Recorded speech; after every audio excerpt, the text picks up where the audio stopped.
Yes. You've told us that you were not surprised when she developed early in your direct examination that you had undergone a practice cross-examination with some lawyers. If you were not surprised, at some point, I take it, you were informed that that was going to happen. Yes. Okay. Were you informed that that was going to happen sometime after the Newsweek article came out and you two discussed it? No, I think Ms. Clark told me that she was going to bring that up on direct, and that was as far as it went. No. When did she tell you that? Right before I testified. Just before you testified? No, the day before, maybe a day and a half. Prior to that, you'd never heard of that plan, had you? Isn't that true? Objection. That's not evidence. Overruled. You want to reapproach? All right, with the court report, please. I withdraw the question. Easier.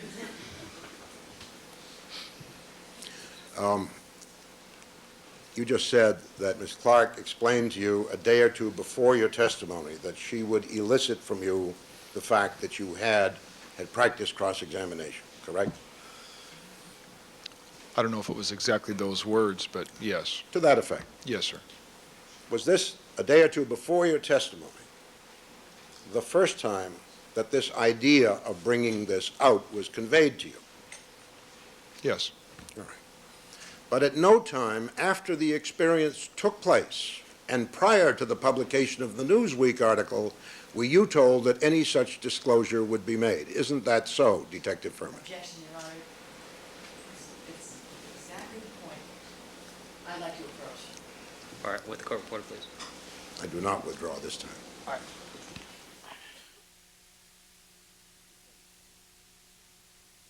Detective Fuhrman, between the time that you did grand jury case preparation on the weekend and the time that Ms. Clark brought to your attention the contents of the Newsweek article describing that event, did any prosecutor tell you between those two events we're going to bring the preparation session out early in your testimony?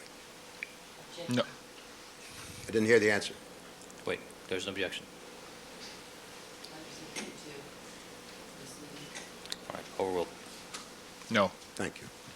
All right, ladies and gentlemen, we're going to take our recess for the morning session. Please remember my admonitions to you. Don't discuss the case amongst yourselves, form any opinions about the case, allow anybody to communicate with you, or perform any deliberations till the matter has been submitted to you.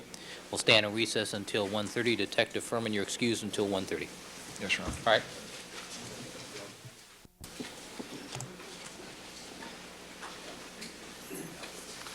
Back on the record in the Simpson matter, all parties are again present. Counsel, did we get a better photocopy of the Tourtelot letter? Because Mr. Gardner is going to do that, Your Honor. I don't know whether it's been done. I must confess that one of the critical lines regarding the amount is obscured on my copy and could be interpreted as 200,000. I think it's pretty plainly 6 figures after the dollar sign. The problem is the photocopy imperfection is exactly, and it appears to have been reduced as well. Well, Mr. Tourtelot's upstairs. I'm sure the government could find out if the original says 100. The newspaper article says it in several places and said that he acknowledged it, so I can't imagine them trying to raise 10. Ms. Clark? Do we know if that's available? That was our inquiry when we broke for lunch. I know, I forgot to ask Mr. Tourtelot, I'm sorry. I can do that. All right, We're doing it now. all right. Are we ready to proceed in the absence of that? I'd like to see read and a clear copy of this letter before we proceed with it. The court has not issued a ruling then yet. No, Yeah. one of the critical lines here is obscured to me. And I assume your copy is the same. Yes. All right. All right, then let's get as far as we can with the jury this afternoon. All right, Deputy McNair, let's have the jurors, please.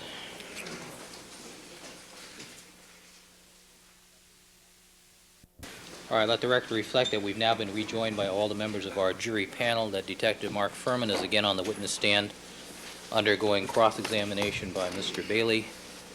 Good afternoon, Detective. Good afternoon, Your Honor. You're reminded you're still under oath. Mr. Bailey, you may continue. Thank you, Your Honor. Detective Fuhrman, yesterday when you were quizzed about the contents of the homicide kit in the vehicle that you and Detective Phillips picked up, one of the items that you mentioned that was carried in these kits was plastic bags. Yes, sir. Were there any of roughly this type of commercial Ziploc sandwich bag size and type of plastic in the homicide kit? No, we don't have any Ziploc bags. You don't? No, we have I'm sorry, Tell me what you do have. a jail bag, where you put an arrestee's property in, then it's heat sealed with a heat seal that's kept in the jail. Okay. And I believe you said something about different size bags. Is that true? Well, the jail bags are one size that I know is in there, and then you might have very small ones used for narcotics. Okay. All right, let the record reflect what Mr. Bailey has shown to the witness is a sandwich-size Ziploc bag. Roughly 6 by 7.5 inches, Your Honor? Yes. All right. In other words, plastic bags of various sizes are available for the collection of evidence? Two that comes to my immediate memory, yes. Okay. And you mentioned also that rubber gloves are available? Yes, sir. Now, once again, Detective Fuhrman, have you attempted to find out the identities of the people you were unable to name who were in the grand jury case preparation exercise? No. Does the name Melissa Becker mean anything to you? None at all. Do you remember any law students being present during that time? Anyone identified you as a law student? I do not know any of the people in the room. Sorry. Melissa Decker. No, I still don't. Okay. And you don't know whether any of the people in the room were law students? I don't know what their status was, no. Is there anyone in this room other than the lawyers seated at counsel table who were present during that exercise? Objections, Ms. Back, Overruled. Oh, I'm sorry. Stand corrected. Sustained. It does. Rephrase the question. Yes. Do you see anyone in the courtroom who was present that day other than these lawyers? I'm saying objection. Direct your attention over this area, Detective Fuhrman. No, Your Honor, stand objection, seems facts not evidence in the state testimony. Assumes that all of us are present here. No, that's not my understanding of the question. Other than these lawyers. Other than these, it assumes these lawyers were present. Other than these lawyers here in the courtroom is the way I want you to rephrase the question so it's crystal clear. You told us Mr. Darden and Ms. Lewis were present. Yes, sir. Mr. Clark was not, Ms. Clark was not, I take it. She was not. All right. Do you see anyone other than the lawyers, 1, 2, White, and one other that you named, assistant district attorneys, in this courtroom who was present during that session? I don't believe so. Looking in the audience, you don't recognize anyone who was present? No. Okay. You mentioned Mr. Runyon. What does he do? I believe I see him assisting Mr. Darden. Okay. Have you had any contacts with or interviews with, since the 1st of January, any psychologists? Objection, Your Honor. Privilege. In connection with the testimony? No. None at all? No. Have you received any counseling from anyone other than lawyers with respect to your testimony? No. Okay.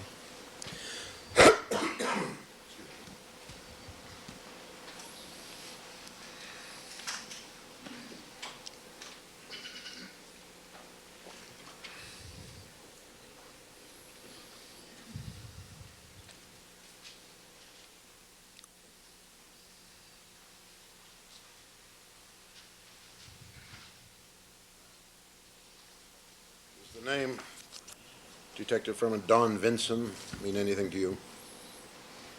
Don Vincent, I believe, is a city attorney. Do you know any other Don Vinson or know of one? No, sir. Okay, and how about Mark Goldston? That name mean anything to you?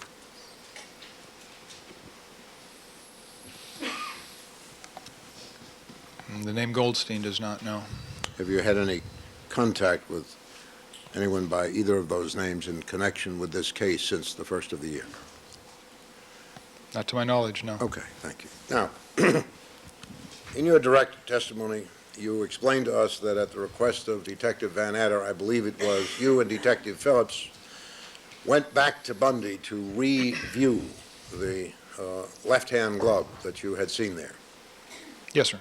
And the purpose of that was for you together to make a judgment of some sorts as to the probability that the two gloves were related, the right hand at Rockingham, the left hand at Bundy. Yes, and to see if they were similar. Okay. And in connection with that effort, I believe you said that you took a pencil and picked up, or pen, and picked up the glove to see what the lining looked like. Yes, lifted it up, yes. Can you explain to me in a little more detail, and you can show us if you wish with this glove, how you picked it up? In other words, where the pencil was put? I didn't pick it up, sir. Well, did you lift it at all, or just lift one Just flap? lifted it, yes. Okay. And how far did you lift it? A couple inches. And did you shine your little light on it? Was it light enough so you didn't need to by the time you got back to Bundy? I was looking predominantly at if it was a right or a left, Uh-huh. and the lining, Okay. color of the leather. And you found that they were similar. Yes, And then you went back and made your report. yes, Now, you remained at Rockingham for some time after that, did you not? yes, sir. You know a witness in this case named Ron Shipp? Yes, Did he talk to you on the phone that morning? he did. Okay. And prior to talking to Ron Shipp, did you make an effort to find out whether anyone in the neighborhood had heard anything unusual that night? No, Did you go question anyone in the neighborhood? no, Did you go to any home in the neighborhood? yes. Whose home? The house to the north that I now know is the Salinger residence. All right. And did you encounter someone there that you were able to talk to? Briefly, yes. And was that Rosa Lopez? I have no idea. You didn't get her name? No. You didn't write it down? No. Did you ask her if she'd heard anything unusual, just yes or no? No. What did you ask her, if you remember?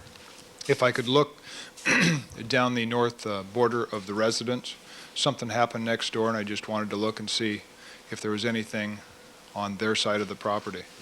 They said no problem. All right. Now, did you make any inquiry as to where her bedroom was, if she had one, with respect to the Simpson house? Absolutely none, sir. Did you make any inquiry as to whether or not she had seen anything that night over at the Simpson house?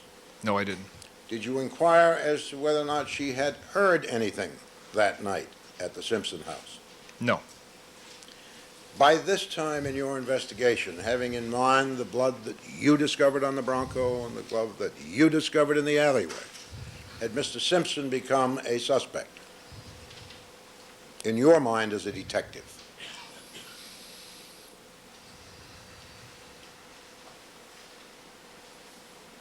I think there was a remote possibility, but nothing was solid. No. A remote possibility? Yes. Okay. Well, were you present when he arrived from Chicago and they slapped handcuffs on him? Oh, well, Yes. well, when you slap handcuffs on someone, you're taking him into custody, aren't you? Not always, no. Oh, you have the right to handcuff a citizen without a criminal charge?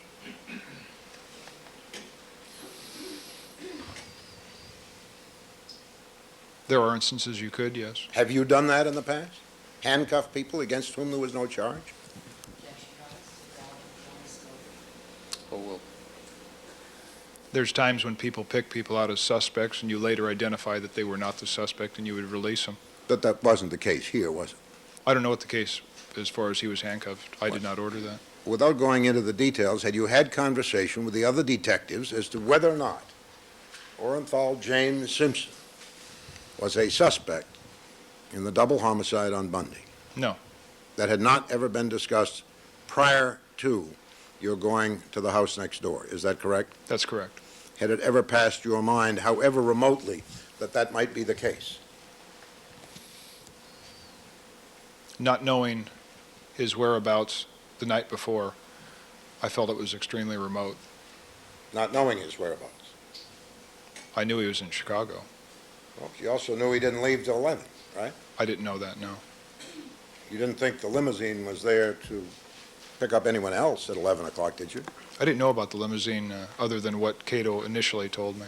How much more do you need to know? You saw a limousine at 11 o'clock. Objection, the state. Sustained. Sorry, Withdraw the you- question. Did that seem significant to you with respect to the whereabouts of the rather famous owner of the house, that there was a limousine there at 11 o'clock? Objection, that the state's testimony. And since that's not the evidence. Sustained. Did Cato Kalin tell you that he saw a limousine there at 11 o'clock when he went outside after he heard the noise? Yes. Okay. Now, my question is, did that in any way relate to the possible presence or absence of Mr. Simpson at about that time at his home? I had no idea. Did you think maybe the limousine was bringing him back from somewhere? I did not give it any thought. Well, you knew he had gone to Chicago, didn't you? Yes, I had been told that by then. You knew that Detective Phillips talked to him in Chicago, didn't you? Objection, Yes. the dates and time, when? The next morning. Well, I take it we're still in the context of when Detective Fuhrman went next door to the Salingers. Trying to find out what he then knew. All right. Okay. You knew that he reached him in Chicago by telephone, didn't you? Yes. Okay. And that Detective Phillips was satisfied that the recipient of the call was in fact in Chicago, correct? Yes. All right. So at some point he had traveled to Chicago. Did that occur to you? Of course. All right. Did a question arise in your mind as to when he might have traveled to Chicago? It did not. Well, did it occur to you if he traveled to Chicago before the ice cream was purchased, at which point the victim, Nicole Brown Simpson, was very much alive, that he would be eliminated as a suspect insofar as direct participation in the homicide was concerned? I never gave any of that. That's I'm sorry. Ms. Clark? compound your other complex. Calls for a conclusion as well. Sustained. Were you, Detective Fuhrman, during the course of your stay from 2:10 a.m.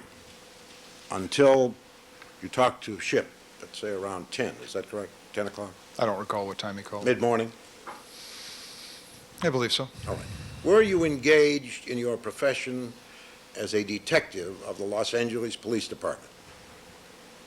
At the time I talked to Mr. Ship? No, sir.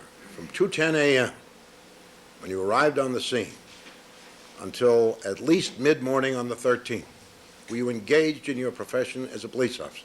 Yes, sir. Were you being paid to carry out the function of a detective during that period? Yes. Were you giving that your best effort during that period? I was being directed. Yes. You were being directed? Yes. You weren't directed to the Bronco, were you? No. You weren't directed to the south border of the Simpson property, were you? Yes. By whom? Mr. Kalin. Mr. Kalin ordered you to go out and look for where the noise came from, detective? No, he directed me by his statement. Does he have the power to direct any detective in the Los Angeles Police Department, Detective Fuhrman? Direction and the logical thing to do would be one and the same. They're one and the same. Do you Yes. want to leave it that Cato Kalin directed you to go out and look for the noise or its source? By his statement? Absolutely. Okay. You had no choice but to do that without telling anybody, correct? I had a choice. That was the logical thing to do. All right, well, let's continue. When you learned that Mr. Simpson was in Chicago, did it occur to you that the presence of the limousine might be of some significance? I did not give the limousine any thought after that. Did you give any thought to the possibility that Mr. Simpson was or was not in Brentwood between 9 and midnight? No. That never crossed your mind. Well, it was out of my realm of responsibility at that time. Well, you claim that you found an instrumentality of murder, what turns out to be, on his property. Did that give you any cause to suspect Mr. Simpson? Knowing he was in Chicago, I think it would be quite the opposite. All right. Now, you attach some significance, as I understand it, to the Bronco, initially against the possibility that people inside would be injured, correct? Yes. You had ascertained by questioning Cato Kalin that only O.J. Simpson drove the Bronco, correct? Yes. And you had noticed a shovel and some plastic, which you did not then understand, in the back of the Bronco, correct? Yes, sir. All right. And you have before cited this set of circumstances as being relevant to the pressing need to go over the fence onto the property, correct? Yes, sir. All right. Were they also relevant to the possibility that Mr. Simpson should be looked at as a suspect on the 13th of June? Not at the time as you are describing these, no.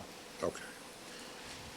When you learned that he was the only driver of the Bronco, according to Mr. Kalin, were you interested to know whether the Bronco might have left the premises that night during the period during which the murder may have occurred? That would have been helpful, yes. It would have been helpful. All right. Now, when you spoke to Ms. Lopez to get permission to go back along the borderline and wherever it was you wanted to go on the Salinger's property, did you ask her any questions whatsoever about the Bronco? No. Or any questions whatsoever about the doings at the Simpson place the night before? No. Okay. Did you then go and make an inquiry or investigation of the terrain to the south side of the Salinger property, along the Yes. fence? Yes, sir.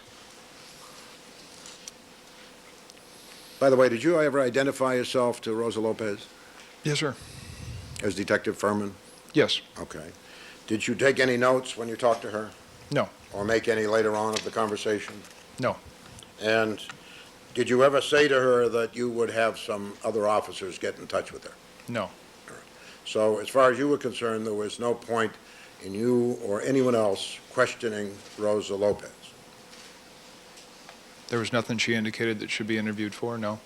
Well, you never asked her a question. How could she indicate anything? As far as I'm concerned. Do you determine without asking questions whether witnesses have information? No, sir, you misstated. I wouldn't have interviewed her. You would not have interviewed her? No. As a detective, you don't interview witnesses? It was no longer my case. Detective Lang and Van Etter will dictate what interviews and when. Did you ever consult with them and say, I'd like this time to ask your direction. Should I talk with this lady next door?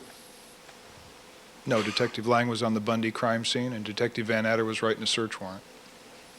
You couldn't interrupt him writing the search warrant to see if it was okay to talk with the next door neighbor's maid? I didn't think it important. Didn't think it important. Did you cause her to ask her gardener some questions? Excuse me? Did you cause Rosa Lopez to ask her gardener some questions? Not at all.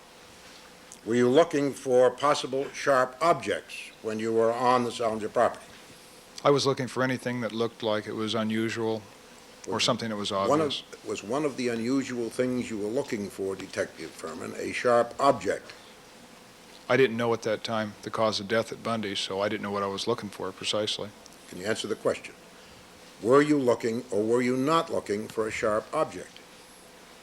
I can't answer that as a yes or no, sir. So I you did- don't know if you'd seen a knife, whether you'd have picked it up or photographed it or even noted it?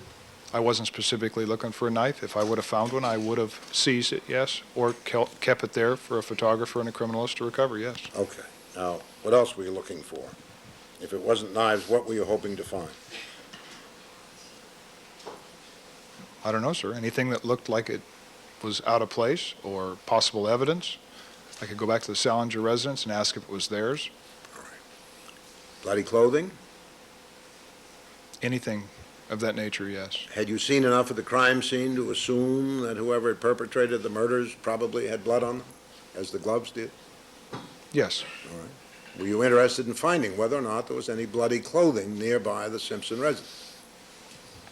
I don't think I was specifically looking for just that, but as I said, Detective Fuhrman, when I ask you if you're looking for something, that does not mean to the exclusion of all other items. I simply want to know if that was on the list of things that might have interested you if you had seen it. there was no list. There was no list. No. Okay. Do you know how you were going to decide whether something was significant if it walked up and hit you in the face? Well, if it didn't belong in the Salinger residence and it came from the Simpson residence, it could be possibly construed as something involved with anything to do with Bundy or Rockingham, and I'd simply ask the Salingers.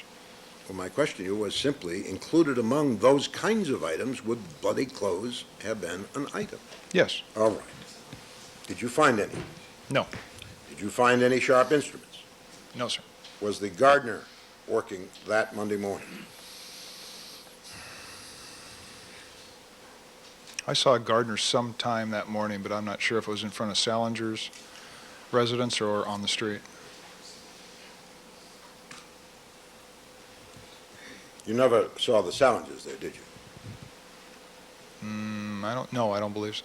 The only person you spoke to at the front door was rather short, Hispanic, upper middle age, correct? No, because I believe there was a security door with some type of a mesh where I can't see in. That person opened the interior door and spoke through that. If the person who spoke to you that morning presented themselves in this courtroom now and didn't say anything, would you be able to recognize them? No. Was the accent accompanying the voice, which had no image at that point, Spanish or Hispanic? I don't recall that there was a heavy accent, no. Do you recall any accent that would tend to identify the speaker as someone born in another country? It's a possibility, but I don't recall it. Okay. And when was the first time you ever spoke to anybody about this encounter with the person at the Salingers?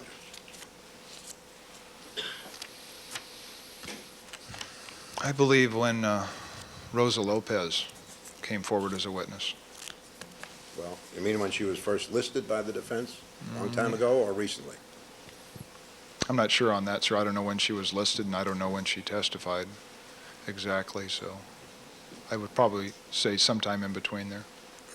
Did you ever learn, as a result of any hearings before this court, without going into what was said, that it was alleged that you had talked with Ms. Lopez the morning of the investigation, the first morning? Yes, I heard that. Do you remember when you first learned that? No. Have you ever made any effort since that time to get a look at Ms. Lopez to see whether or not, or listen to Ms. Lopez to see whether or not you could recognize that person as the one you may have talked to on the morning of the 13th? Yes, I saw her on the news. All right. And did you listen to her? Yes. Did that help you in any way as to whether or not this is the person you questioned on the morning of the 13th? Well, she was speaking Spanish, so no. All right. You did not hear her speak English? No, sir. Did not hear her here on the witness stand testifying? No, I saw a clip on the news. I believe it was of her testimony. Okay. All right. And to this day, by the way, do you know what, if any, portion of the neighborhood around the Simpson home was searched for these items of evidence that you and I have been discussing, such as weapons and clothing? No, sir. You never participated in, gave any direction to other officers about, or otherwise involved yourself in a search for items of evidence of this sort? I was there during the search warrant, and I assisted in the closet of Mr. Simpson's bedroom and some of the exterior portions, but that's it. Who was the first person, if you know, by the way, ever to go up to Mr. Simpson's bedroom after you entered the premises?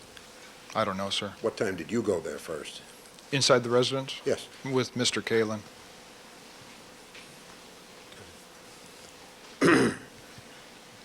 How great an area, if you know, around Bundy was searched for bloody clothing, other accoutrements might have been worn or used by the murderer, including a weapon?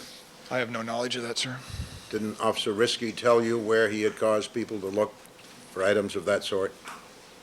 I don't recall that, no. All right. Did you continue working on this case after June 13th? I believe I was asked to do a few things. Yes. Did you know that Detective Van Adder said on June 6th in his sworn testimony that you were still very much a part of the case as a detective? Well, I think that would include the times that they ask us to do certain things, yes. All right. And when did you last do any work on this case, Detective Fuhrman, other than prepare yourself as a witness? would have been last year, sir. I Maybe- understand. Maybe a month after the crime. You think you may have continued through July to work on the case? Yes, there might have been some things I did, yes. And some part of August, you may have worked on the case? I'm not sure, sir. All right, well, assuming that jury selection or proceedings pointed toward jury selection began September 19th of 1994, did you do any work on the case after that? I can't remember, sir. You don't know whether you've done anything on the case since this proceeding began? I don't believe I have, no.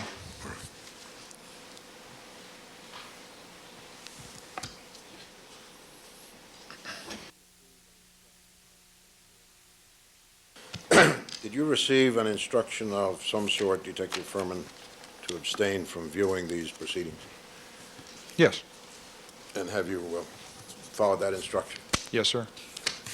Now, over the lunch hour, did you have any chance to reflect, or have your memory assisted by any of the minions for the prosecution as to the sessions that occurred before the trial, your part of this trial, and since the first of the year?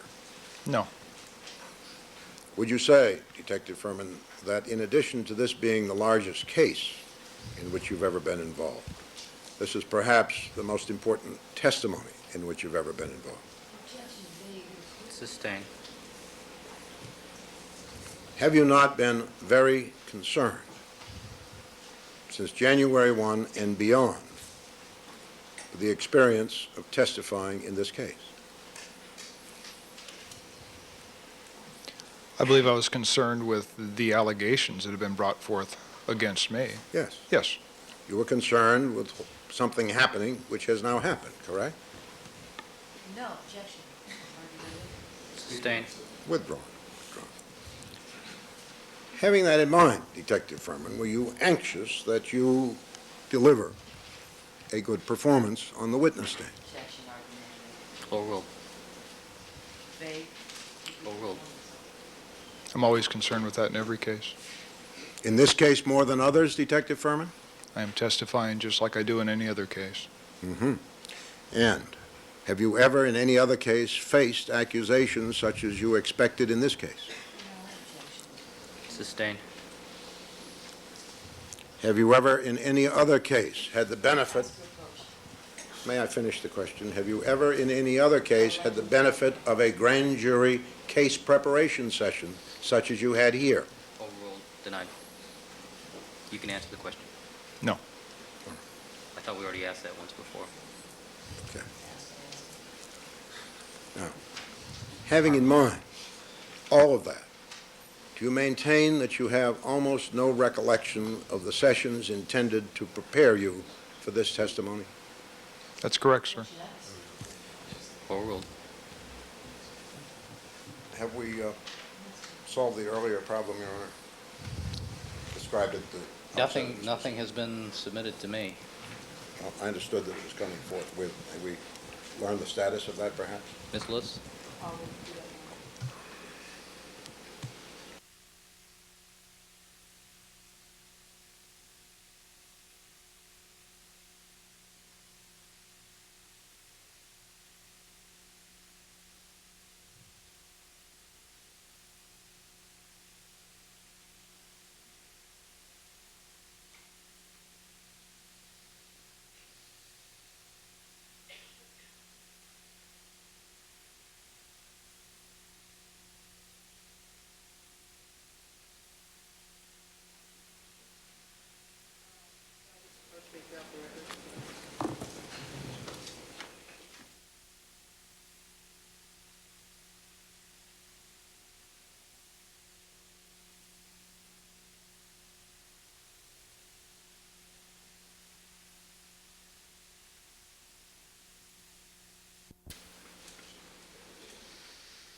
time profitably. I want to interrupt the conference of my colleagues, but I would certainly like to do that, Your Honor.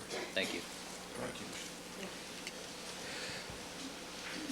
Detective Fuhrman, as I recall, in your initial arrival at the Ashford Gate and in the developments that occurred thereafter, including the observations about the Bronco, you were concerned that somebody might be bleeding to death, including O.J. Simpson, inside his house, correct? I said somebody, I didn't use the word O.J. Simpson. No. Yes, sir. I'm adding it. Wasn't he one of the people that could have been bleeding to death in the O.J. Simpson house? Yes, sir. When you got into that house finally and started talking to people, did you ever ask anyone where O.J. was? No. The only other question I have, Your Honor, is related to that document, which I assume is en route. All right. All right, ladies and gentlemen, we're going to take a brief recess. This will probably only be about 5 or 10 minutes. Ask you to step back into the jury room. We'll give you enough time for a comfort break. All right, Detective Fuhrman, you can step down. Stay in the courtroom, please.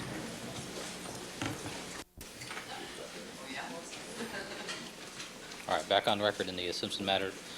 All parties are again present. The jury is not present. I have now received what appears to be a photocopy of a fax. Yes, please. Thank you.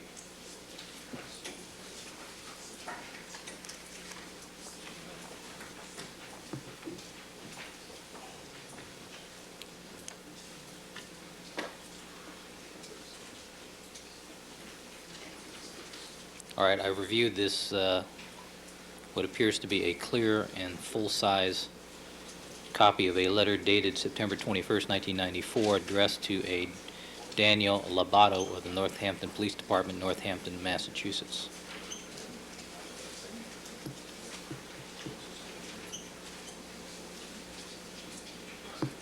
All right, either counsel wish to address this issue, or do you want to proceed with the jury? The people have addressed the court on the issue of relevance. All right, well, I indicated I wanted to wait till I had the chance to read the entire thing, and without any passages being obscure, I'm now ready to hear that. Mr. Bailey. Your Honor, I believe that the letter plainly seeks to advance the financial position of Detective Fuhrman to the extent that, in seeking counsel, one assumes that expenses and fees would arise. This letter, which proclaims the high moral character of Detective Fuhrman and declaims false accusations of racism, seeks to have police officers, and I believe it went around the country, contribute to make up the costs that had been incurred and were expected to be incurred. It lists some of the salient victories of the Tourtelot firm in representing Fuhrman and claims that Tourtelot and Butler had fronted out-of-pocket costs which have already reached over $100,000. But to clear his good name, the costs of experts, investigators, and paralegals continue to mount at a rate we can no longer sustain. Ground one, I believe that any money contributed as a substitute for something that Detective Fuhrman would owe as a legitimate fee or cost of representation, if there were any, is a significant financial advantage to him. Second, he says he's familiar with the letter. I think we're entitled to ask him which portions of the letter he was aware of before they went out. And third, I think we're entitled to inquire whether anything approaching $100,000 in costs had been incurred by September 21, 1994, or whether the United States mails were used for a fraudulent attempt to obtain money by making misrepresentations as to costs which recipients would hardly be in a position to second guess.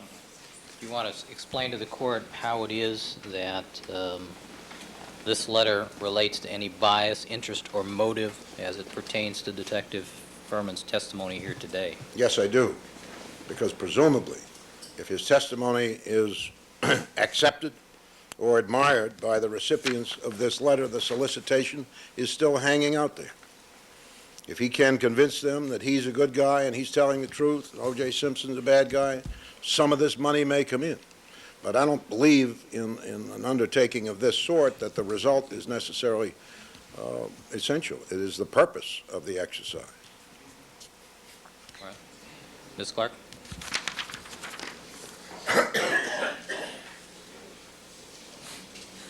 That is tortured logic, to say the least, Your Honor. The witness is here in court to present testimony concerning the work he did in this case. He's not here soliciting funds for anything. Number one, this letter is irrelevant to any issue of bias or detective's credibility. Number two, with respect to how monies have been spent in the mounting of the lawsuits for defamation, is privileged. So counsel's not permitted to get into that. I cannot see any relevance to this letter pertinent to this detective's testimony. I mean, it's just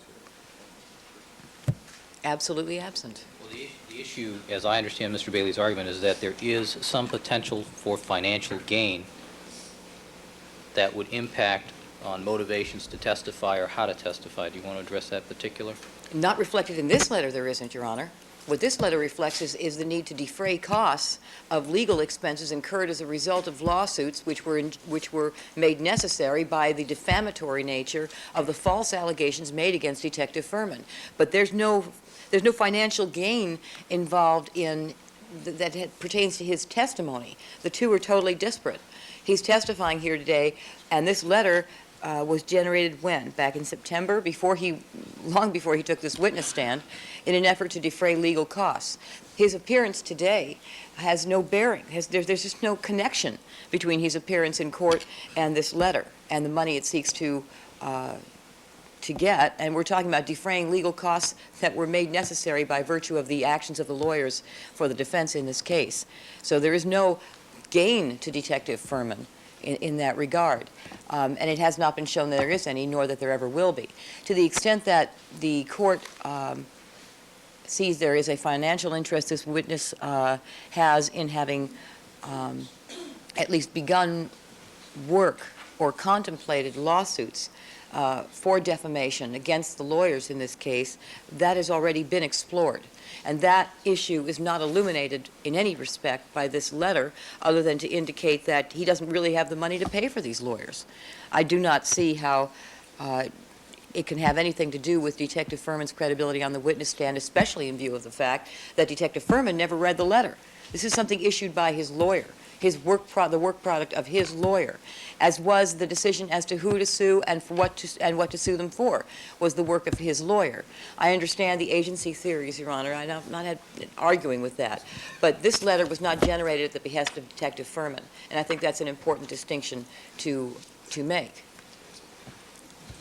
Well, when you call something, though, the Mark Fuhrman Justice Fund, and it's issued by your attorney, don't you think that any attorney would send a copy of these things out for approval by the client before they're sent out, especially if you're talking about a nationwide fundraising campaign and the amount of money that takes? I mean, just in postage, you're talking a substantial amount of money. Well, leaving that to one side, Detective Fuhrman has indicated he is aware a letter went out that he did not read, that his lawyer drafted. But, you know, do we really want to do this, Your Honor? Do we really want to spend 2 hours now talking about how Detective Fuhrman's lawyer is saying he needs to defray legal costs incurred as a result of the defamation suits that may be filed at the end of this case, which have not been filed yet? I mean, is that where this case is going? How far afield do we have to go on this witness? I mean, we have gone way out there in the past 10 years. Have you ever used a racial slur? And a woman who makes allegations about him 10 years ago, and what other cases he's ever testified in. And, I mean, we have really hit the outer limits here. And this is far beyond the outer limits. This is the twilight zone. This letter really has no bearing on this detective's credibility, Your Honor. It's a letter he himself has not drafted. And I understand what the court is saying. He gave permission for it to go out, but the language contained in it which Mr. Bailey is going to want to attribute to him, is not his language. So we're creating an unfair inference that Detective Fuhrman wrote a letter, put language in it, and solicited an amount of money that he did not do. This is the work of his lawyer for the purpose of defraying legal costs, and it is privileged material.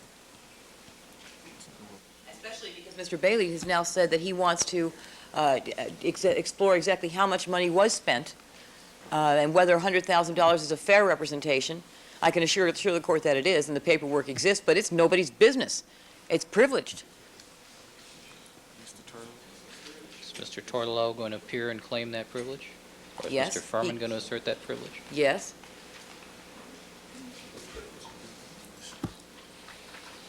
This is not territory that I think is really proper for Mr. Bailey to explore with this witness, or any witness for that matter. But I mean, this is privileged material, and that Mr. Bailey wants to get into. And the real thrust of his cross-examination on this is whether $100,000 was really drummed up in costs or not. That's a privileged issue. Would the court permit us to go into how much a witness who testifies in this court, who happens to have a lawyer, is paying that lawyer to represent them as a witness in this case? Yes. Rosa Lopez? Wait a minute. Rosa Lopez, we talked about it, remember? But did we? Fee arrangements, remember? But they didn't assert it. That's true, but I allowed the inquiry, didn't I? Only after they conferred.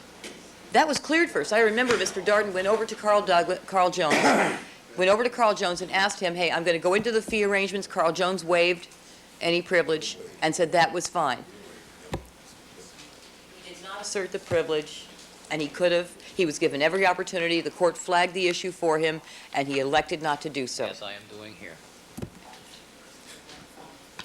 Is that, So we want Mr. Tourtelot down here, Your Honor? is that what? Well, I don't think that, Ms. Clark, with all due respect, I don't think you're in a position to claim the privilege on Detective Fuhrman's behalf. No.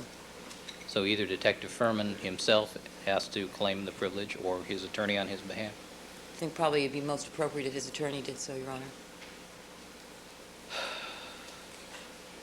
Might I be heard on waiver, Your Honor? Well, let's hear from Mr. Tourtelot if he's available.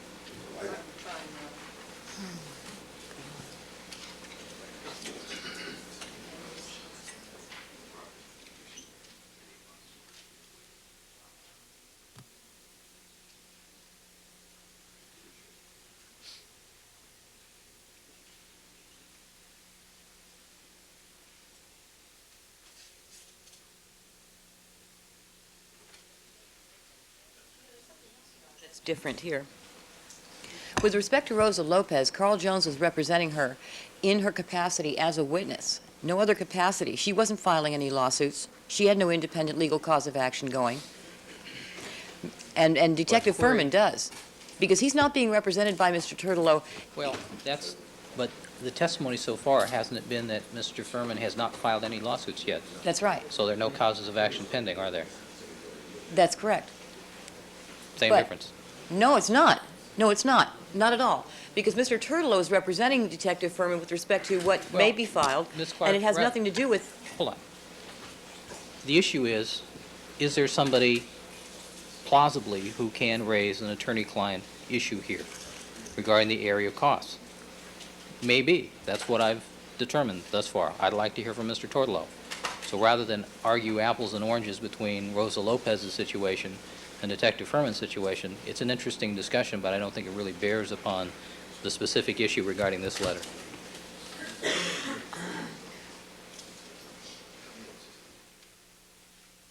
They point out that Mr. Tourtelot claims victory based on your rulings, if that's not representing a witness. I don't know what it is, but it's in the body of the letter. He took credit for rulings you made in Fuhrman's favor. What? No one gets to take any credit except Your Honor for Your Honor's rulings. We've won 2 recent victories.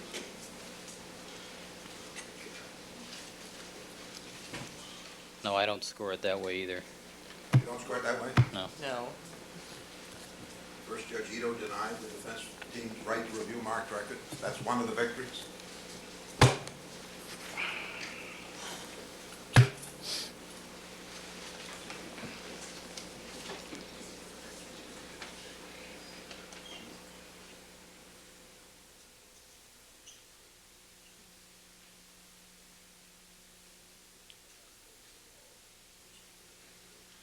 Ms. Clark, did Ms. Lewis step out to find Mr. Tourtelot? All right.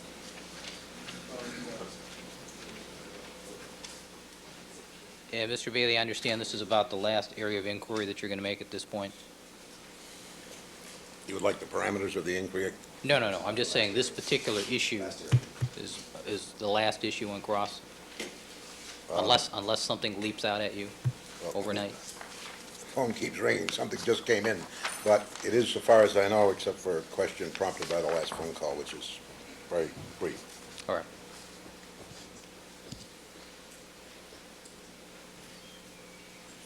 Counsel intends to go into another impeachment witness. No, I was just trying for Under- for scheduling reasons to see maybe we could at least wrap up the cross today. Right, I appreciate that, but I'm talking about discovery reasons. Well, if we're going to wrap it up, I assume there's nothing more to discover. Why would you assume that, Your Honor? Well, I guess that was more wishful thinking. Mine too. Yeah. But if counsel is referring to another witness that they intend to proffer, the people are entitled to know about it. I am not.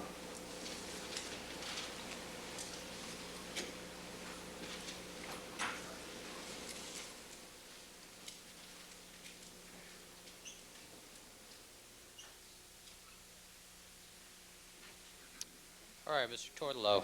Good afternoon, Your Honor. Good afternoon, sir. We're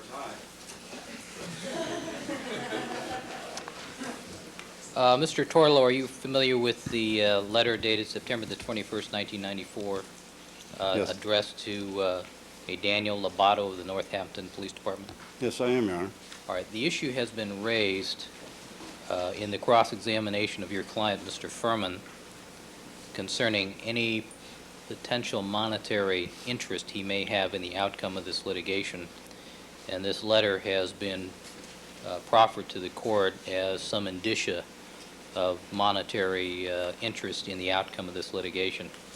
And specifically the issue of the paragraph that indicates that your law firm has been fronting, so to speak, the out-of-pocket expenses that have reached over $100,000, and Mr. Bailey has indicated he wishes to cross-examine in that area. And in our discussion, prosecution has raised an objection of relevancy and 352, an undue consumption of time, as to that issue. And I don't recall specifically who it was who also opined that there perhaps is an attorney-client issue regarding the specifics of the representation, the parameters, the costs, and that sort of thing. And there's also a potential of waiver if, in fact, this letter itself was published and constitutes a waiver of that. Well, number one, I will represent to the court that we have expended, including attorney's fees, in excess of $100,000 as of the date of that letter. That's number one. Number two, I will represent to the court that Detective Fuhrman, to my knowledge, has never seen the letter. I have never given him the letter. I asked him if we could send out a letter to cover secretarial, expert fees, investigators, and paralegals. If the letter isn't clear, I'll make it very clear. We have made it an arrangement with Mr. Fuhrman that we were not charging him 1 cent. We have not charged him a penny. We do not intend to charge him a penny. And that we were doing it pro bono. And that's what the letter is meant to imply. But we cannot continue, as of September, we could not continue to front and put up all of the costs that we've been putting up in paralegals.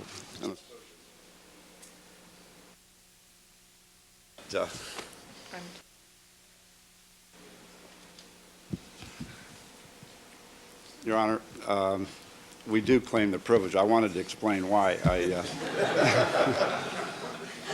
I really appreciate Ms. Lewis's help, but I did intend to claim the privilege. But I wanted to explain because I've been in front of the whole world accused of mail fraud, which is outrageous statement. And I will tell the court, as an officer of the court, we have expended over $100,000 as of the day of that letter. And the insinuations and accusations by Mr. Bailey are outrageous, and I resent those. But we do claim the privilege.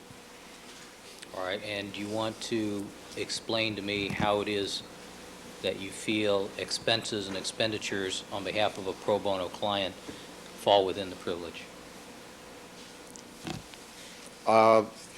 The services rendered, whether they're pro bono or they're for a fee, in the description of services are certainly privileged. What we checked into with respect to the outrageous character assassination that the detective has been subjected to in the last 9 months and the work that we've done is definitely privileged, and our preparation in connection with potential defamation suits is privileged. All right, thank you, sir. Mr. Bailey, do you wish to respond to that claim of privilege? I certainly do, Your Honor. It appears that the letter is in fact fraudulent. We're now told that it is to cover fees. The plain language, which every lawyer understands as unequivocal, is out-of-pocket costs have exceeded $100,000. Now, we're pro bono, we're covering fees, and we're out of pocket. None of this letter, apparently, is true in total. But as it relates to the witness, this office, if they're acting pro bono on the one hand, nonetheless purport to represent him in a money damages claim for defamation to be brought when this case concludes and not before, based on correspondence we've received on behalf of Detective Fuhrman. I've seen nothing to suggest that the $100,000, whatever it was, if it was, is segregated out as for representing Mr. Fuhrman as a witness. And I contend that this letter says that they're representing him as a witness and, in fact, have won two important victories that relate to rulings you made, relating to military records and his LAPD personnel records.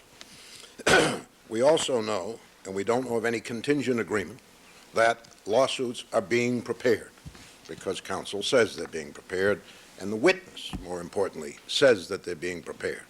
Now, how much of this money to be received from the solicitation is applied to the lawsuit, where normally the client pays the costs, even in a contingent fee arrangement, is not specified. But I think it a fair avenue of inquiry. And I think the test is, if the $100,000 comes in, does any of that inure to Mark Fuhrman's benefit? And did he expect it to when the letter went out? And is it not solely because of his position as a witness in this case that the solicitation was made with the hope of it being successful?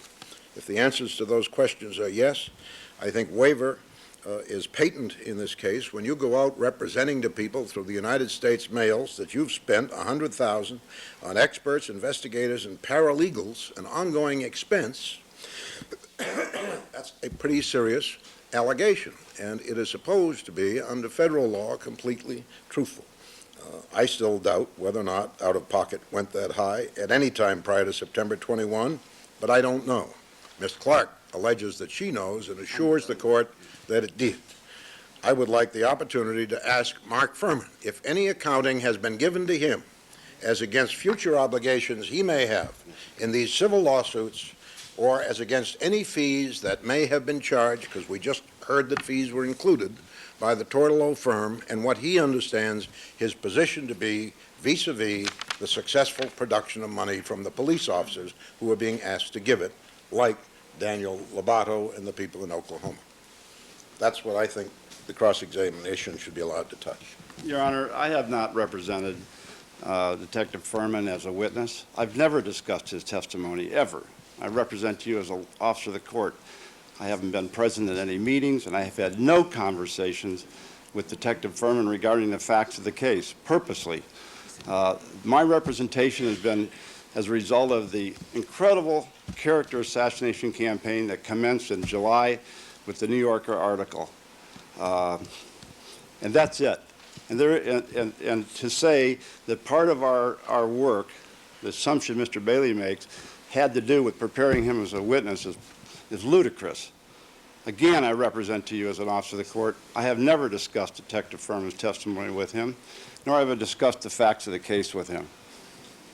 All right, well, the factual issue, Mr. Tourtelot, though, that I need to resolve is whether any of the funds that were anticipated or received in response to this letter of September the 21st, and I take it this was a mass mailing, whether No, any... there were like 425 or something. I don't know how many there were. We got very little money.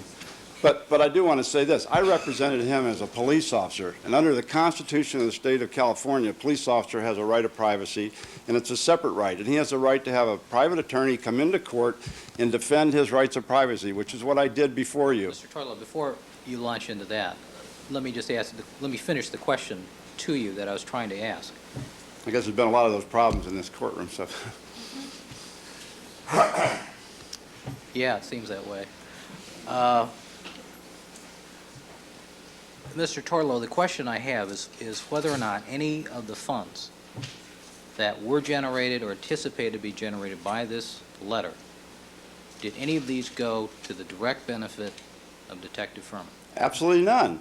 Can you explain to me how that is? Because it goes to my benefit. I'm the one that's out the legal fees. I'm the one that's out paying my associates and my paralegals and my secretaries. Mr. Fuhrman is not obligated to pay 1 penny, not 1 cent. And therefore, the benefit is to me, who's doing this work, and to my partner, Lori Butler, and to our firm. There's no benefit to Detective Fuhrman. Detective Fuhrman, whatever happens to this case, is not going to owe a penny to us. I'm doing it pro bono. All right. Any other comment, Mr. Tourtelot?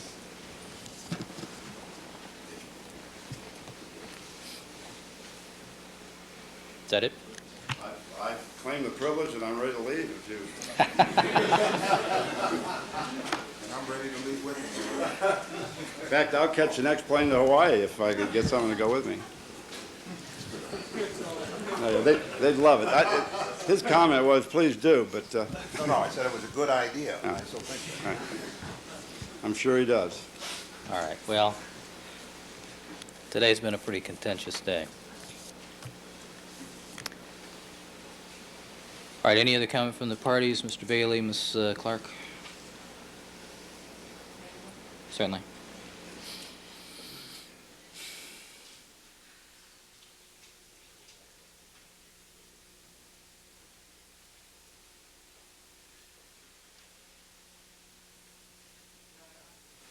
I think that eventually, I know loath as a defense is to let any detective off the witness stand, at some point, we have to.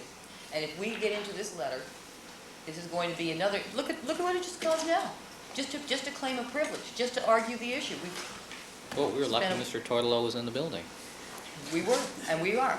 But just under 352 alone, the consumption of time to go to an issue that is basically a privilege matter, because the heart of it is a privilege matter, to impeach someone's credibility, it has no impeachment value on Detective Fuhrman.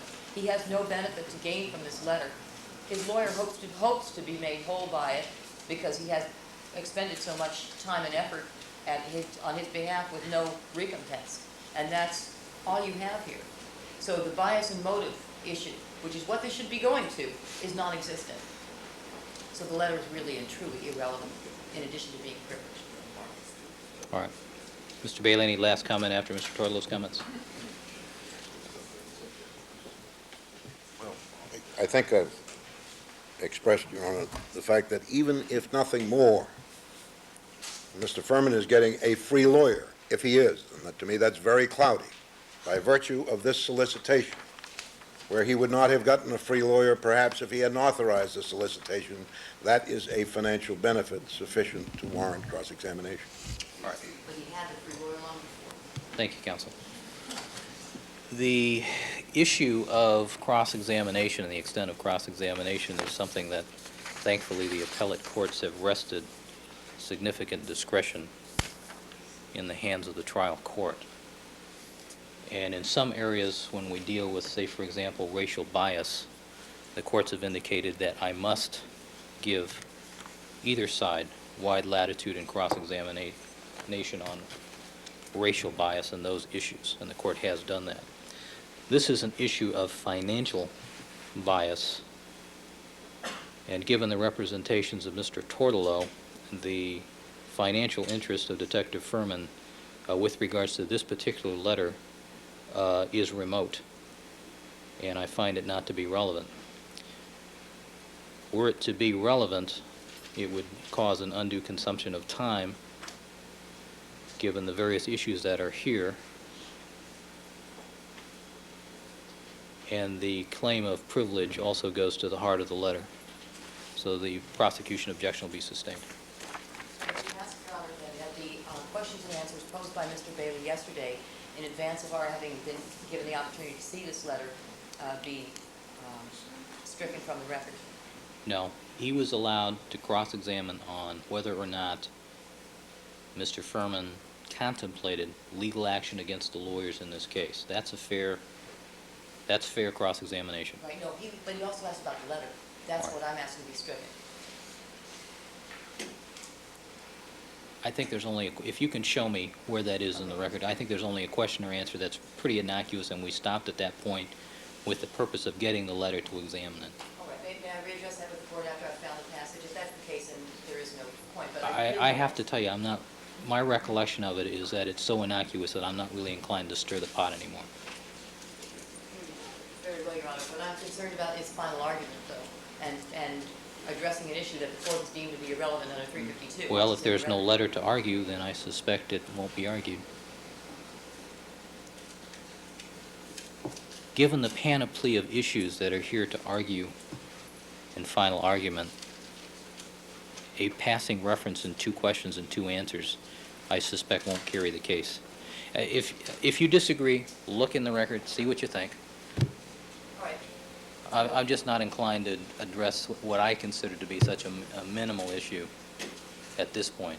Maybe if I think about it tomorrow morning, maybe I'll think about it differently, but I got to tell you at this point, I'm not real persuaded. All right, let me look it up and see if it is worth it. I appreciate it. Okay. May I learn, Your Honor, whether this is anyway identified for the record? It should be. The clean copy will be identified as Court's Exhibit next in order 8. 8. May I be excused, Your Honor? Yes. Thank you. Thank you, sir.